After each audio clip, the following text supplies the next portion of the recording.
வணக்கம். ஒரு ஜாதக கட்டத்தை எடுத்தா இவங்களுக்கு தீர்க்காயுள் பலம் உண்டா அப்படின்னு நம்ம தெரிஞ்சுக்கணும். எப்படி தெரிஞ்சுக்கிறது, இது எதுக்கெல்லாம் உபயோகப்படும் அப்படின்னு பாத்தீங்கன்னா, ஒரு ஆண் மகன் பெண் மகளை தேர்ந்தெடுக்கும் பொழுது, ஒரு பெண் மகள் ஆண் மகனை தேர்ந்தெடுக்கும் பொழுது இது நிச்சயம் நம்ம பார்ப்போம்.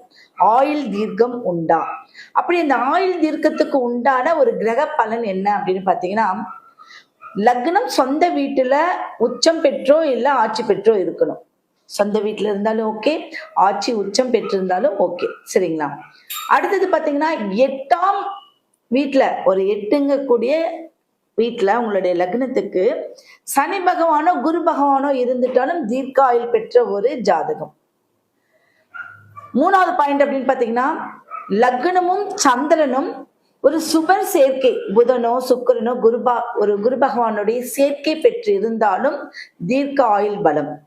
4வது பாயிண்ட், லக்னம் 8ல் இருந்தால் நிச்சயம் லக்னாதிபதியோ லக்னமும் 8ல் இருப்பதும் ஒரு நல்ல ஒரு பலம். 5 பாயிண்ட் அப்படின்னு வச்சுக்கோங்க, இல்ல 6 பாயிண்ட், இப்படி என்ன ஒரு பாயிண்ட் ரீதியா கூட ஏதாவது ஒன்னாவது இருக்கா நம்ம ஜாதகத்துலன்னு பாத்துக்கலாம். 5வது பாயிண்ட் பாத்தீங்கன்னா, சந்திரன் லக்னம் இல்ல லக்னாதிபதி சேர்ந்து இருந்தாலே ஒரு ஆயுள் பலம். அப்படி இல்லை அப்படின்னா குருவும் லக்னம் இல்ல குரு லக்னாதிபதி சேர்ந்து இருந்தாலும் நல்ல ஒரு தீர்க்காயுள் பலம் உண்டு.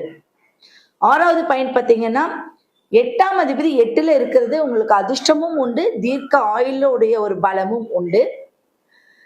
அடுத்தது பாத்தீங்கன்னா, லக்னத்தை 8ஆம் அதிபதி பார்வை, இதுவும் உள்ள ஒரு நல்ல ஒரு அமைப்பை இருக்கக்கூடிய ஒரு ஜாதகம். இந்த ஜாதக அமைப்பு பார்த்து ஒரு பெண் சேர்க்கிறது ரொம்ப உத்தமமான ஒரு விஷயம்.